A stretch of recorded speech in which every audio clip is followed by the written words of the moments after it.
Dans les officines, en dehors des pharmaciens, il y a également les auxiliaires. Ceux-ci, à travers leurs prestations, contribuent à donner une satisfaction ou à décevoir la clientèle. Pour réduire ou endiguer des situations fâcheuses avec les usagers des pharmacies, est né au sein de l'Ordre national des pharmaciens du Bénin, le groupe Qualité. Notre objectif pour le groupe Qualité, c'est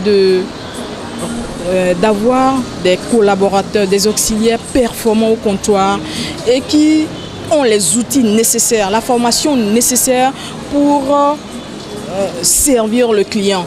L'objectif réel est que ces auxiliaires aient confiance en eux. Tout au long de l'année 2015, le groupe Qualité Atlantique Littoral a renforcé les capacités des auxiliaires de ces officines, cela à travers des modules animés par des praticiens bien connus. En 2015, la formation des auxiliaires s'est déroulée en 4 rubriques. La première rubrique consistait à présenter une affection couramment rencontrée au comptoir. La deuxième, à présenter les produits de laboratoire pharmaceutique. La troisième, à former sur le développement personnel. Et la quatrième, à former sur le système de management de la qualité.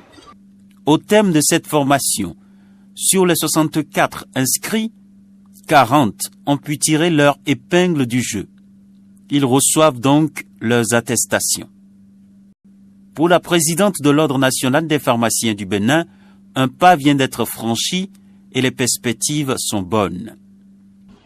Et j'espère que au niveau de votre famille, de vos officines, vous appliquez tous les concepts et toutes les formations qu'on vous donne. Pour les perspectives, je crois que vous avez donné le chemin à suivre. Nous allons vous accompagner pour que ce groupe Qualité devienne pérenne et grandisse comme la responsable l'a dit tout à l'heure, et que l'année prochaine, on soit plus nombreux, autant les pharmaciens que les auxiliaires à cette cérémonie. Aujourd'hui, nous devons aller plus loin. Donc, je vous exhorte à mieux vous appliquer la prochaine fois pour que qu'on soit même dans l'embarras de choix et pourquoi pas primer tout le monde. Parce que si tout le monde a 19 ou 18 de moyenne, vous allez nous obliger à primer tout le monde. C'est ce que je vous souhaite pour l'année prochaine. Sur ce, les 10 meilleurs de la promotion ont reçu des prix, dont des enveloppes financières et d'autres lots pour les 3 premiers. Sans vous mentir, vraiment, je suis très émue parce que ça fait la 5e fois que je viens à cette compétition, je vais dire. Et la 3e, j'étais la 6e, ça m'a fait très mal. Je me suis dit, mais qu'est-ce qui m'arrive? Mais moi aussi, je peux être la première.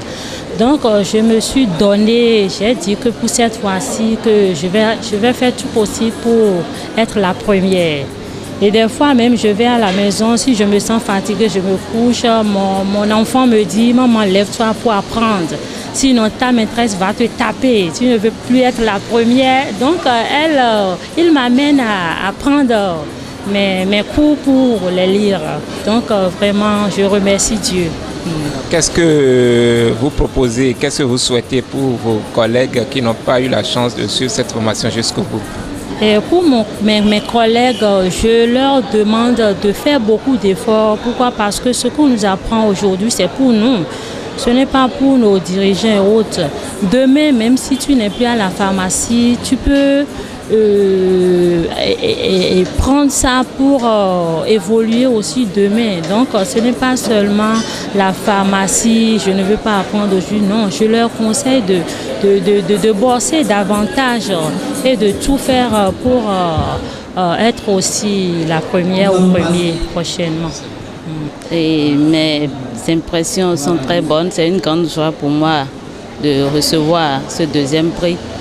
Et je dis merci à la directrice de la pharmacie de l'abattoir qui ne ménage aucun effort pour nous envoyer à cette formation chaque année.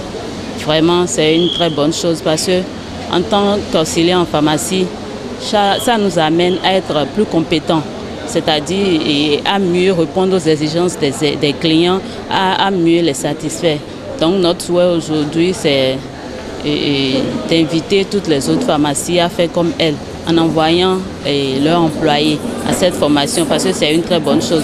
Et jusqu'à présent, nous avons remarqué que beaucoup de pharmaciens ne s'intéressent pas à ça. Nous aurons voulu que ce soit quelque chose de plus général où tout le monde envoie ses auxiliaires, nous fasse confiance pour nous envoyer ses auxiliaires et aussi venir nous accompagner, faire des relais derrière ces formations. C'est-à-dire, nous donnons une formation, eux, ils leur font réviser ces formations. De toute façon, vous avez vu aujourd'hui, les pharmacies qui le font ont eu leur auxiliaire primé.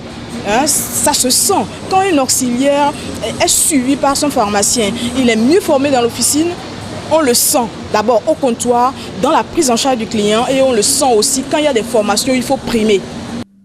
Dr Ida Badou fait partie des rares pharmaciens ayant très tôt compris la nécessité de faire former ses auxiliaires. Sa pharmacie vient de décrocher le premier prix. Ça fait la 5e édition et à chaque fois j'envoie mes auxiliaires d'abord pour leur propre formation.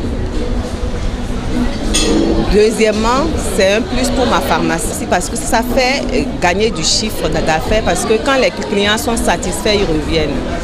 Voilà, et je dois aussi dire que moi, j'ai mis à la disposition de mes employés l'Internet.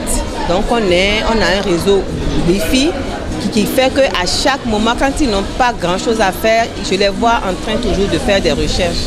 Et c'est pour ça aujourd'hui qu'on a eu ces prix-là et j'en suis vraiment fière. Et j'invite tous les autres à faire comme moi. Et nous espérons, Inch'Allah, que toutes les zones vont avoir leur groupe qualité. Mais celui de l'Atlantique littoral, c'est nous qui le pilotons. Nous voudrons que tous les pharmaciens du littoral atlantique inscrivent leurs auxiliaires, qui nous fassent confiance et qui nous accompagnent dans cette formation pour que nos pharmacies en ressortent grandies. Un appel certainement entendu. Pharmaciens, vous êtes donc attendus pour l'édition 2016. Pour le moment, revenons au restaurant où se déroule la dernière manche de cette cérémonie, celle du partage de repas.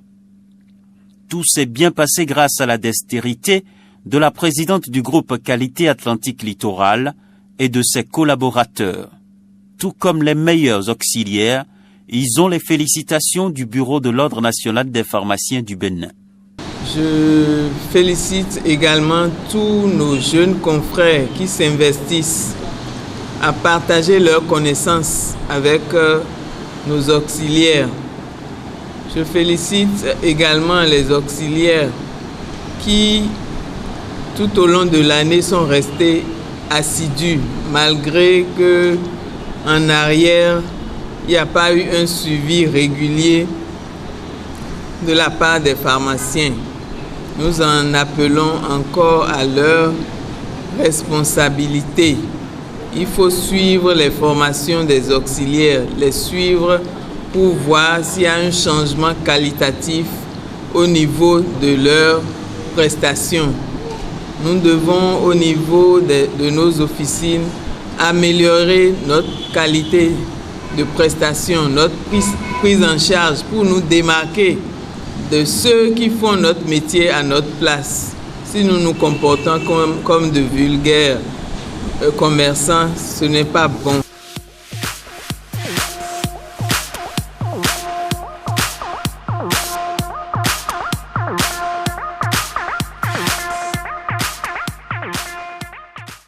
D'une formation à l'autre, les auxiliaires bénéficient des fruits d'une collaboration entre l'Ordre national des pharmaciens du Bénin et l'association Ewa Ethnique.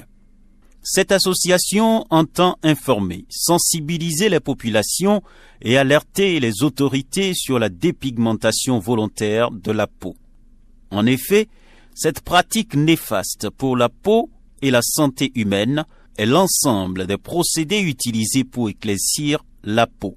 Ça, c'est un aspect un peu plus cartonné. Donc, vous voyez la personne sur les endroits qui sont exposés directement au soleil. Ça peut être le dos, ça peut être le cou, le visage, les décolletés, les bras, les avant-bras, pourquoi pas. Donc, il y a cet aspect cartonné, noir et granité. Donc, vous avez comme si c'était des petits points qui viennent parsemer cette placard. Et effectivement, c'est ça le chronose. Et c'est surtout l'hydroquinone qui est à la base de ça. Moi, j'explique souvent à mes patientes, considérez ça comme si vous avez utilisé l'hydroquinone pendant longtemps, ça s'accumule dans le sang et après, le soleil vient pour brûler la peau. Donc, l'effet de brûlure, c'est ce qu'on observe là. Et là, il n'y a plus rien à faire.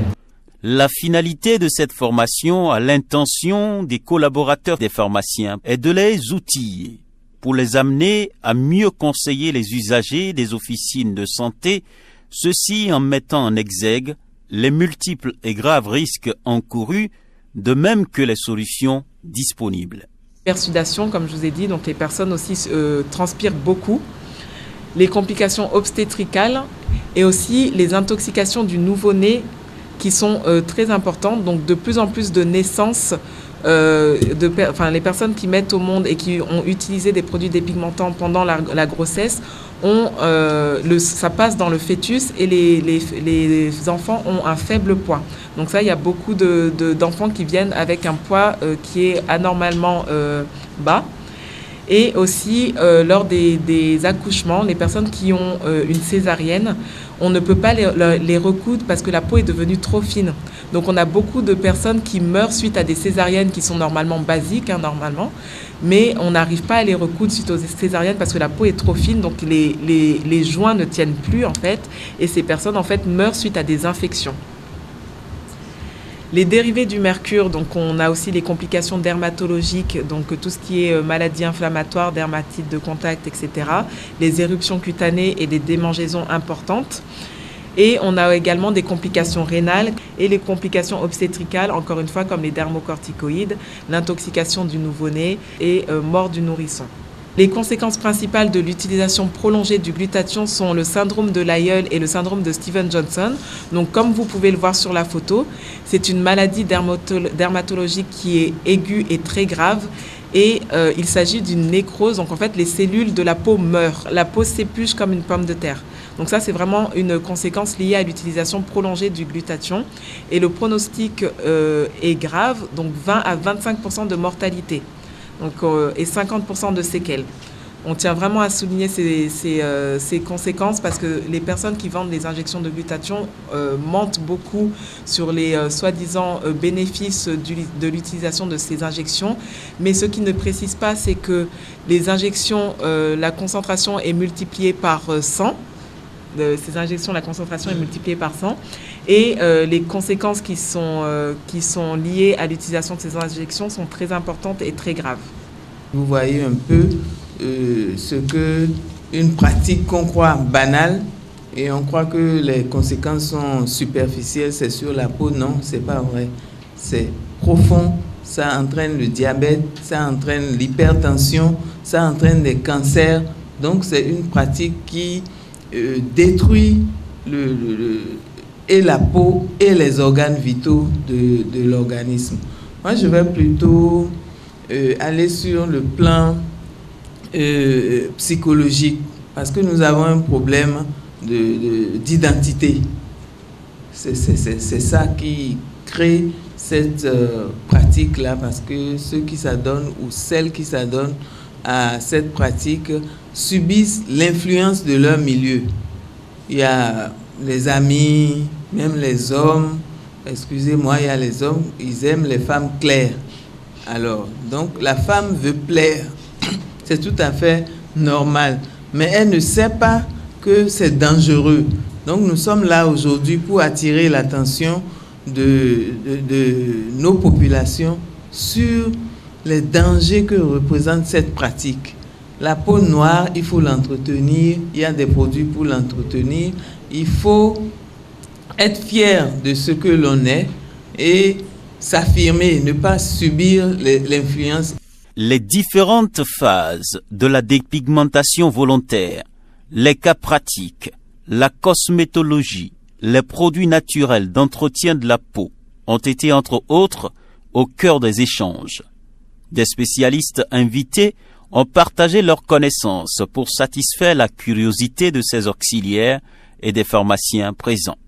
Donc normalement, les produits que nous devons consommer sur le territoire, mieux pour aller dans nos officines, il faut que ces produits-là puissent avoir les autorisations de mise sur le marché dans les pays de provenance, dans les pays d'origine, afin que chez nous, ça puisse être cédé et vendu dans les pharmacies. Ce n'est pas le cas aujourd'hui. Maintenant, quand nous avons des produits de bonne facture, qu'est-ce que nous devons faire? Nous devons passer au conseil. Et le conseil du pharmacien, obligatoirement, doit passer par 5 étapes de base qui sont: nous avons l'écoute. Il faut bien écouter le malade. Il faut observer. Vous avez vu tout à l'heure les schémas que le docteur vous a donné, le dermatologue. Et il faut identifier les habitudes. Donc, après avoir écouté, vous observez le corps de la personne, vous identifiez les habitudes et vous conseillez. Mais dans le conseil, il faut toujours faire attention et prévenir. Prévenir parce que tout simplement, aujourd'hui, il faut savoir qu'il y a beaucoup de faux produits, de faux cosmétiques qui sont dans les pharmacies et qui peuvent avoir des effets de rebond. Je dis bien le papier vert utilisé par les menuisiers. Donc, si ce n'est pas le papier vert qui est utilisé, c'est parfois l'eau de Javel ou bien c'est parfois la brosse de la lingère qu'on utilise avec l'eau de Javel, c'est comme si c'était un tissu, bien c'était du bois et on brosse. Et la deuxième étape, naturellement, c'est l'application de ces mélanges-là. C'est des mélanges, vous voyez un peu, mélange de plusieurs types de thermocorticoïdes de niveau 4 ou bien c'est des mélanges vraiment terribles. Celles qui n'ont pas encore commencé la dépigmentation, il faut les décourager complètement, parce que c'est du suicide. Et que notre rôle en tant que médecin, en tant que pharmacien, auxiliaire en pharmacie et autres, c'est de conseiller les patients pour pouvoir les amener à abandonner cette méthode tout en les accompagnant avec des cosmétiques, parce qu'il ne sert à rien de dire abandonner la dépigmentation sans rien leur proposer. C'est tout ça justement qu'on emploie un peu plus les laboratoires pour qu'ils pensent à la peau noire, pour avoir beaucoup plus de produits, au moins pour donner de l'éclat, mais pas pour dépigmenter. La dernière édition de mon trophée a été sur la dépigmentation de la femme africaine, et aujourd'hui je réalise que les dangers de la dépigmentation nous interpellent tous, et dans la formation nous avons appris que désormais on pouvait avoir beaucoup de solutions, et nous avons réalisé les dégâts que la dépigmentation créait sur la peau. Donc on a appris que désormais on pouvait trouver des solutions. Moi, j'apporte des solutions aussi parce que je suis en train de créer un produit qui va réparer la dépigmentation. Et je pense qu'aujourd'hui, les femmes africaines ont commencé par prendre conscience, mais la sensibilisation de Ewa Ethnic sur le marché béninois est une chance pour toutes les femmes qui vont suivre les conséquences de cette dépigmentation qu'on a assistée aujourd'hui. La valorisation de la peau noire, cette problématique a conduit l'Ordre national des pharmaciens du Bénin aux côtés des organisateurs de la 2e édition des trophées Askei pour un soutien franc. Le docteur Moutiatou Toukourou était d'ailleurs la marraine. C'est du 19 au 21 novembre 2015 à Cotonou. Cette lutte rentre vraiment dans notre champ d'action, nous les professionnels de la santé, parce que c'est devenu un problème de santé publique. Aujourd'hui, nous avons un épidémiologue qui essaye de trouver des solutions pour pouvoir accompagner les femmes qui veulent sortir de ce cycle infernal, parce que c'est comme la drogue. Ma motivation, c'est surtout de parler aux femmes qui ne sont pas satisfaites de leur peau. La peau noire est belle, la beauté c'est un tout. C'est toute une personnalité. Une femme belle, c'est d'abord une femme intelligente. Une femme qui sait créer, qui sait se valoriser par son travail d'abord. Parce que ce n'est pas votre travail aujourd'hui qu'on vous remarque. et que votre beauté se pérennise. J'ai décidé de soutenir cet événement parce que ça a rencontré une philosophie chez moi. C'est la promotion du naturel. Pour que l'Afrique puisse retrouver son identité, pour que l'Afrique puisse se regarder dans le miroir et se retrouver pour notre développement. Donc il faut qu'on retourne à nous-mêmes pour qu'on puisse avoir des gens réfléchir sur la capacité de nous entretenir nous-mêmes pour aller de l'avant et développer notre pays et l'Afrique. Entourée de spécialistes, la présidente de l'Ordre national des pharmaciens du Bénin était également sur les antennes de la chaîne de service public pour une émission de sensibilisation sur les méfaits de la dépigmentation volontaire. Cette importante contribution du panel vise à ce qu'il y ait moins d'ignorants possible des conséquences de ce phénomène dangereux pour la population, notamment la race noire. Les acides de fruits vous donnent un éclat. C'est quelque chose qu'on pose comme un masque, après ça vous donne un éclat. Mais quand on vous dit que ce produit est à base d'acides de fruits, parce que vous savez, il y a une désinformation totale en Afrique. Et c'est là où il faut commencer, la bonne information. Quand on vous dit que ces acides de fruits vous éclaircissent, c'est archi faux, ça veut dire qu'il y a ou de l'hydroquinone, et l'hydroquinone à 2%, c'est pour éclaircir au début les taches pigmentaires sur les peaux caucasiennes. Et comme il le dit, ça a été détourné. Mais on vous met à partir de 10 à 20%. Et on le voit, ces cas d'ochronose exogène. On met sur la notice que l'hydroquinone est à 2%, alors que c'est à 10%. Au plus même. C'est le manque de réglementation. On ment au public. Ah oui, on ment au public. On ne le marque même pas. On ne le marque pas. C'est que c'est écrit hydroquinone free, mais c'est faux. On ne le marque même pas. Et c'est une substance qui a été prohibée depuis 2001 parce qu'on a découvert qu'elle était cancérigène.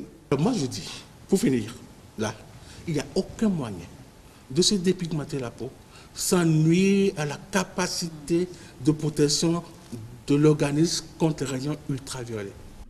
Que faire donc pour atténuer ou remédier les méfaits de la dépigmentation volontaire de la peau? Aujourd'hui, nous évoluons vers le choix des solutions et un accompagnement psychologique des gens qui se dépigmentent pour les aider à arrêter et réparer après la peau. Et c'est là où intervient, par exemple, nous les pharmaciens, parce que nous recevons sans rendez-vous comme les médecins des femmes qui viennent exposer leurs problèmes. Et là, nous avons besoin de formation aussi, les pharmaciens que nous sommes et nos agents, pour pouvoir prendre en charge et proposer des solutions pour arrêter ce fléau qui est devenu un problème de santé publique. Parce que nous avons vu tout à l'heure, nous sommes dans un pays où la réglementation, les tests sont foulés aux pieds. Nous n'avons pas de capacité à contrôler tout ce qui rentre dans notre pays. Et les contrôles ne sont pas efficaces. Donc, ces produits se trouvent sur le marché, pas que dans les pharmacies, mais au niveau des marchés. Tant que ces produits seront accessibles, les femmes vont y aller. Donc, nous, au niveau du corps médical, nous devons en faire un problème de santé publique. L'État doit s'impliquer dans cette sensibilisation pour que nous puissions accompagner nos populations à arrêter ce comportement. Si l'on explique aux dames les méfaits, les risques qu'elles prennent en utilisant ce genre de produits et qu'on arrive à les convaincre, elles vont plutôt adopter des produits qui vont rendre leur peau belle sans éclaircir, mieux, sans détruire. Si, il y a des produits. Il faut conscientiser les gens et qu'elles arrêtent toute loi restrictive que vous pouvez prendre. Il y aura toujours des gens qui auront les moyens de faire entrer ces produits et ça va coûter plus cher. Mais c'est vrai qu'il y a il y a certaines personnes qui n'auront pas les moyens d'acheter, mais les autres vont continuer. Vous ne réglez pas le problème. Donc je pense que pour diminuer ce phénomène, d'abord, le volet le plus important, c'est le droit à l'information. C'est le droit absolu de toute personne. On va dans un restaurant, ah, qu'est-ce que vous me servez là, c'est quoi? Donc toutes les femmes ont le droit de savoir qu'est-ce qu'elles doivent mettre sur la peau et qu'est-ce qu'elles ne doivent pas faire. Comment elles doivent le faire. Au lieu de ça, c'est comme ça. Et instaurer, moi je suis allé jusqu'à rencontrer le ministre de mon pays de l'éducation pour le supplier d'instaurer ça dans le droit de l'instruction civique. Parce que déjà, la prévention, ça commence déjà au collège. Donc, imaginez dans un pauvre, avec un climat pas favorable, avec une population analphabète, pas informée, qu'est-ce qui va se passer? Mais les hôpitaux vont être inondés. Que dire de plus après ces voies autorisées en la matière, si ce n'est d'inviter les adeptes de la dépigmentation volontaire à opérer un choix en toute connaissance de cause, renoncer pour vivre ou continuer pour périr.